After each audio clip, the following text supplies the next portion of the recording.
I always felt a flutter of nerves whenever we visited David's family.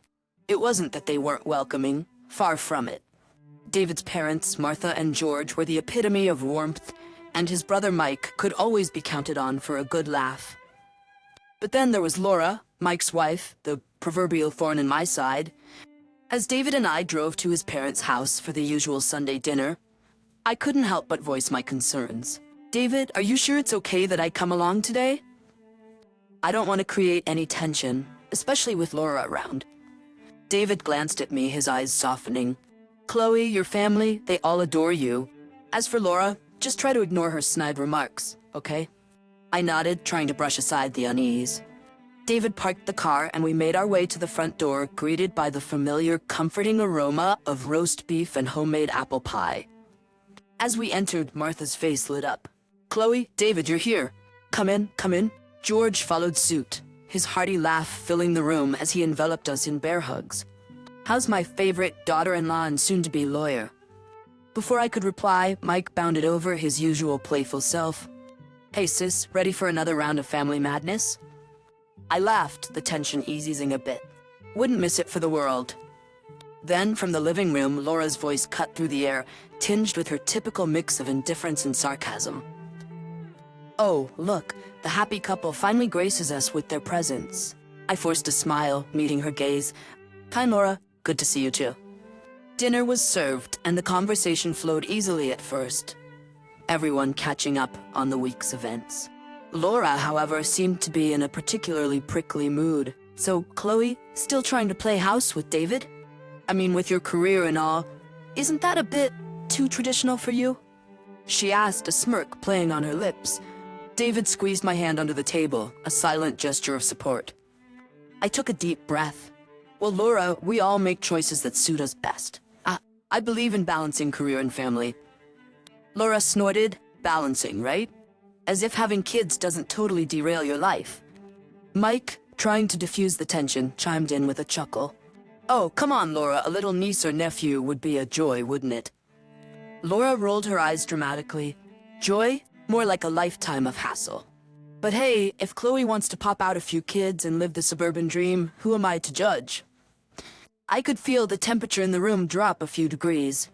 George, ever the peacemaker, attempted to steer the conversation elsewhere. "So David, how's that new project going at work? You were telling me about it last week."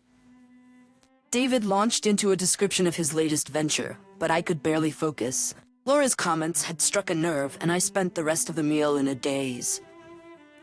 It was a cool autumn evening, and the family had gathered at Martha and George's for dinner. This time, the air was filled with an extra buzz of excitement. David and I had a special announcement to make, and I was both nervous and thrilled. As we sat around the dinner table laden with Martha's famous pot roast and mashed potatoes, I exchanged a glance with David. He gave me an encouraging nod. It was now or never. Everyone, we have some news," I began, my voice slightly trembling. All eyes turned to us. Martha leaned forward, her expression expectant. "What is it, dear?" David took my hand, beaming. "We're expecting a baby." There was a moment of stunned silence. Then the room erupted in cheers and congratulations. Martha and George were beaming. "Oh my goodness, that's wonderful news," Martha exclaimed, getting up to hug us. George clapped David on the back. "Congratulations, son. I'm so proud of you both." Mike whooped, his grin wide. "I'm gonna be an uncle." "That's awesome." Amidst the joy and excitement, Laura sat back, a smirk playing on her lips. "A baby, huh? Well, that's gonna be a handful. Good luck with that." Her tone was laced with condescension, but I tried not to let it bother me. I was too happy. Martha frowned at Laura's comment. "Laura, dear, it's a joyous occasion." Laura shrugged, nonchalantly picking at her food. "Sure, joyous, until the sleepless nights and diaper changes kick in." Mike, sensing the tension, tried to lighten the mood. "Oh, Laura, don't be such a pessimist. It's gonna be great, right, Chloe?" I smiled, determined to keep the atmosphere positive. "Absolutely, Mike. We're really excited." The conversation eventually moved on, but Laura's words lingered in my mind. I couldn't help but feel a twinge of apprehension amidst my happiness. As the evening wound down, George raised his glass for a toast. To David and Chloe and the new addition to our family. Glasses clinked and everyone echoed to David and Chloe. These words warmed my heart. Despite Laura's attitude, our joy couldn't be dampened. This was the beginning of a new chapter in our lives, and nothing was going to take that away from us. The excitement of our announcement soon gave way to the harsh realities of pregnancy. My mornings, afternoons, and evenings became a nauseating roller coaster. I could hardly keep anything down, and even the smell of my once favorite foods made my stomach churn. During one of these tough days, David and I were at his parents' for dinner again. I was trying to nibble on some toast, my only safe food these days. David was rubbing my back, trying to comfort me. "Are you sure you don't want to try some soup?" "Mom made it just how you like it," David suggested gently. I shook my head weakly. "No thanks, David. Just the smell is making me queasy." Laura, who had been watching with a disinterested look, chimed in with her usual lack of empathy. "Well, what did you expect, Chloe? Pregnancy isn't a walk in the park. You wanted a baby, so now deal with it." I clenched my jaw, trying to maintain my composure. David's expression hardened. "Laura, that's enough. Can't you see she's struggling?" Laura rolled her eyes. "Oh, please, David. I'm just stating the facts. She should have thought about this before." George, trying to defuse the situation, interjected. "Laura, let's keep the dinner pleasant, please." Mike, who had been silent, finally spoke up, his tone a mix of annoyance and concern. "Laura, can't you just lay off for once?" "Chloe's doing her best." Laura scoffed, pushing her chair back. "I'm just being realistic. You all are just babying her. In my opinion, she's just overreacting. It's just a little morning sickness." I felt a tear slip down my cheek, the stress hormones getting the better of me. David stood up, his chair scraping back loudly. "That's it. We're leaving. Chloe doesn't need this right now." As David helped me up, Martha came over, her eyes filled with apology. "I'm so sorry, Chloe. Don't mind Laura, dear." We said our goodbyes quickly, and I couldn't help but feel a mix of relief and sadness as we left. The car ride home was quiet, the tension from dinner lingering in the air. As we drove home, I couldn't shake off Laura's words. They echoed in my mind, amplifying my fears and insecurities, but deep down, I knew I had to stay strong for the sake of our baby. The day finally arrived when David and I welcomed our son Ethan into the world. It was a moment of pure joy, overshadowing all the hardships of the past months.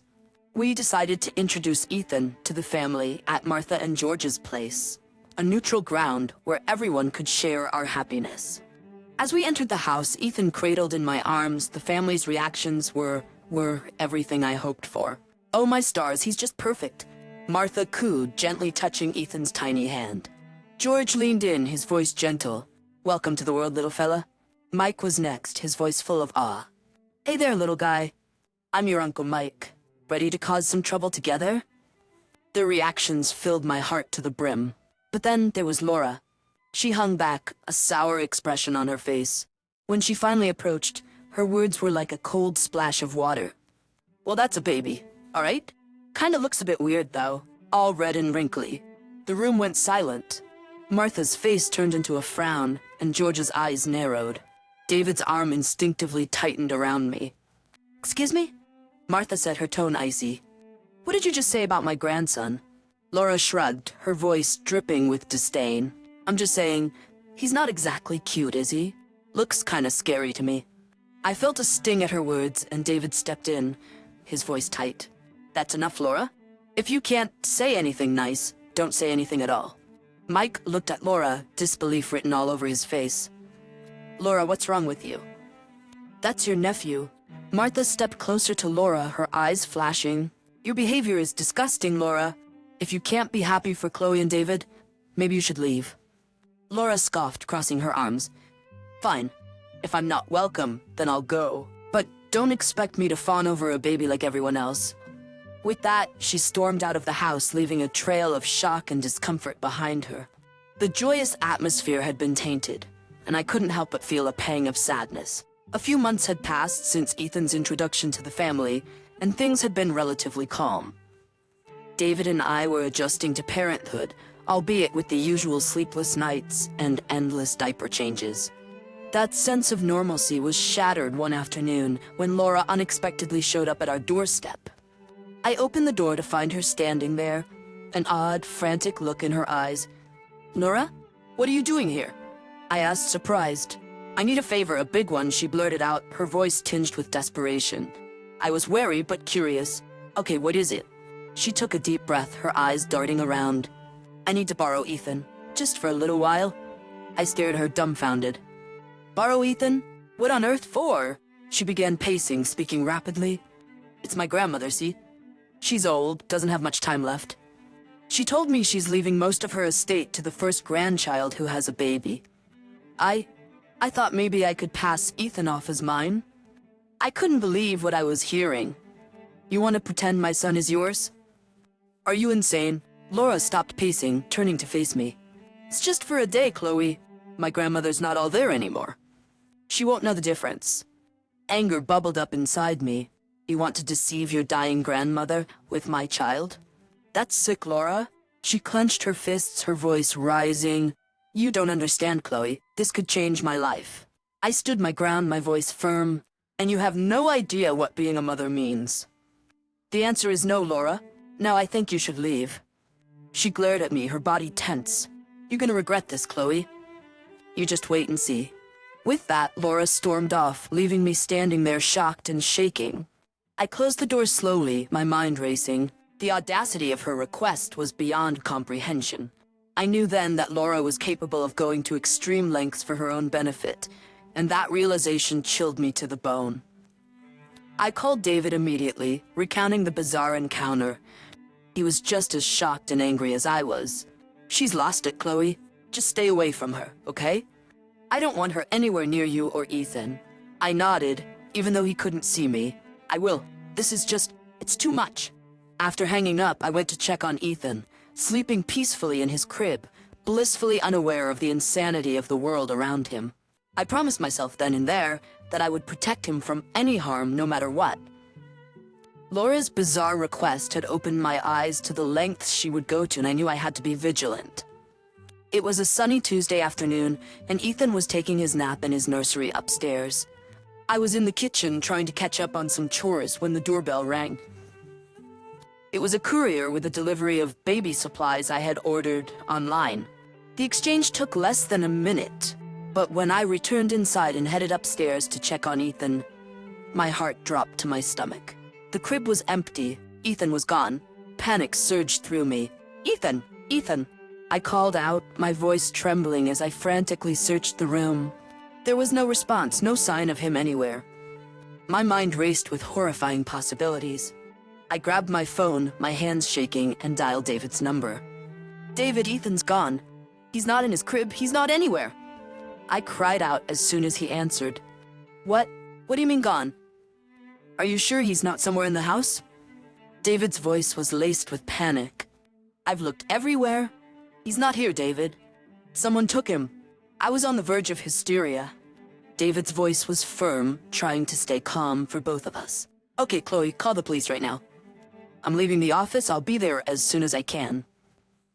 I hung up and dialed 911, my voice breaking as I explained the situation to the operator.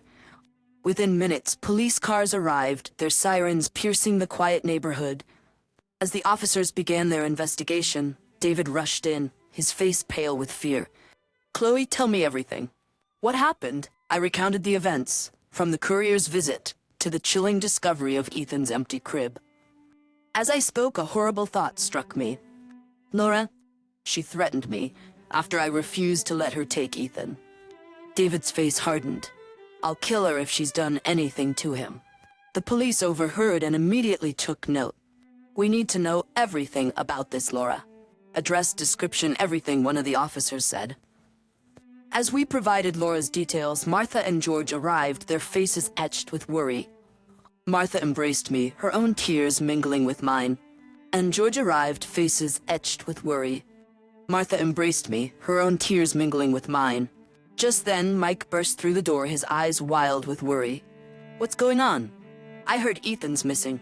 Before we could answer, his phone rang.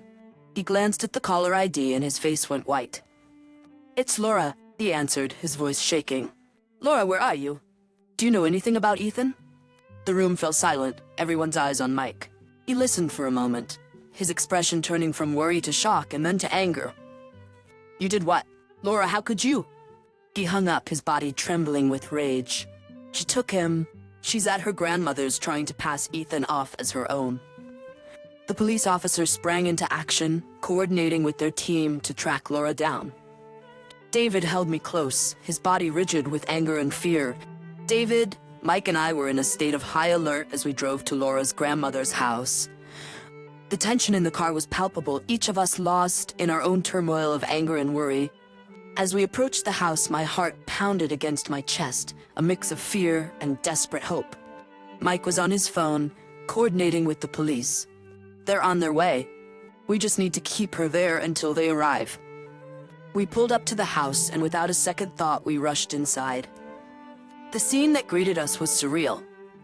Laura was there, holding Ethan in her arms, cooing at him as if he were her own. Her grandmother, a frail, confused-looking woman, was watching them with a faint smile. The moment Laura saw us, her face went white. "What are you doing here?" She stammered, clutching Ethan closer. "Give me my son, Laura," I shouted, my voice filled with a mixture of rage and relief at seeing Ethan. David was right beside me, his eyes fixed on Ethan. "You done, Laura? The police are on their way." Laura's grandmother looked around, confusion written all over her face. "What's going on? Laura, who are these people?" Before Laura could respond, Mike stepped forward, his voice filled with disgust.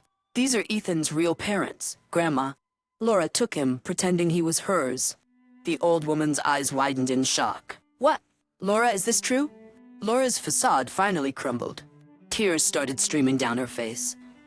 "I just wanted the inheritance, Grandma. I didn't think it would go this far."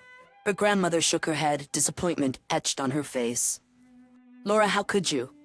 This is unforgivable." By now, Ethan had started to fuss, sensing the tension.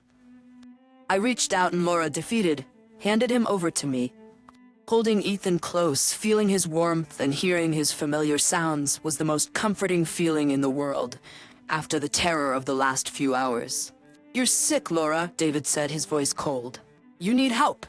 Laura was sobbing now, her body shaking. I'm so sorry.